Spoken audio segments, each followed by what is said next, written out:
আসসালামু আলাইকুম আমার প্রবাসী ও ভাই বোনেরা, আজকে আমি আপনাদের জন্য আজকে শেষ লাইভটা করব।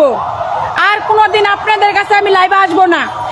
এই যে দেখতেছেন ঢাকা মেডিকেল, দীর্ঘ মাস ধরে আমার মেয়েকে আমি ঢাকা মেডিকেলে চিকিৎসা করতেছি। আপনাদের আমি একটু দেখানোর চেষ্টা করতেছি। এই যে দেখেন এত বড় একটা ঢাকা মেডিকেল। ডাক্তার ইউনূস সরকার, আপনি চুর দুর্নীতি বন্ধ করেন। এখানগাঁও এই হাসপাতালে ঢাকা মেডিকেলে একটা টলি নিলে 500-1000 টাকা নেয়। আমার মেয়েটা দেখেন, এই যে ঢাকা মেডিকেল, সকাল 5টায় আইছি, লাশের মতন আমার মেয়েটা পড়ে আছে। এই যে প্রত্যেকটা রিপোর্ট তারা বলে এই জায়গা চিকিৎসা নাই। এই জায়গা যদি চিকিৎসা না থাকে, সারা বাংলাদেশের ভিতরে ঢাকা মেডিকেল শ্রেষ্ঠ মেডিকেল। সাধারণ মানুষ আমরা কোথায় যাব? ডাক্তারকে বললে তারা আমাদেরকে বলে যে আমরা প্রাইভেটে চিকিৎসা করবো। আমাদের যদি অর্থ সম্পদ থাকতো তাহলে আমরা প্রাইভেটে চিকিৎসা করতাম। আমরা অসহায় গরিব মানুষ দেখে আমরা ঢাকা মেডিকেল আইছি। এই ঢাকা মেডিকেলে সব জায়গায় দুর্নীতি চলে। প্রত্যেকটা রুগী হয়রানি হয়ে যাচ্ছে, প্রত্যেকটা রুগী মারা যাইতেছে। এরা কাগজ সঠিকভাবে বলে না। এই হাসপাতাল তারা এগুলো বলে।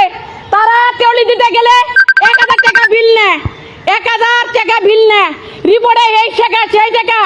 দেখেন আমার মেয়ে মারা যাচ্ছে। আমার মেয়ে মারা গেলে আমার কোনো দুঃখ নাই। ডাক্তার ইউনূসের কাছে আমি বলতেছি, আপনি এই দেশে থাকতে হলে আপনি জবাব দিয়ে দেখেন। আপনার ঢাকা মেডিকেলে একটু খোঁজ দিয়ে দেখেন। তারা খাওয়ান সঠিকভাবে দেয় না, সাধারণ ডাল আর পানি দেয়, সঠিকভাবে তারা খাওয়ান দেয় না।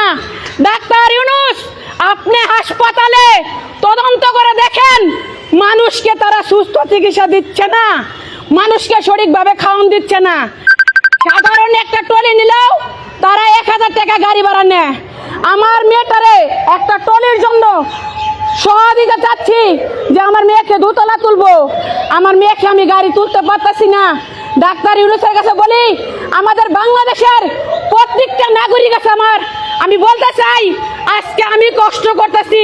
আমার মেয়ে বিনা চিকিৎসার কারণে আমার মেয়ে আজকে মারা যাইতেছে। সকল ভাই সকল বোনদেরকে বলতে চাই, আমার মতন অসহায় আপনারা আমার পাশে দাঁড়ালেন না, তাতে আমার কোনো দুঃখ নাই। আপনারও মেয়ে থাকতে পারে, আপনারও ঘরে মা থাকতে পারে। দেখবেন একদিন আপনাদেরও মা বোনের এই ঢাকা মেডিকেলে আপনাদেরও হয়রানি করতে হবে। আমি দীর্ঘদিন এই মেডিকেলে দূর করে আমি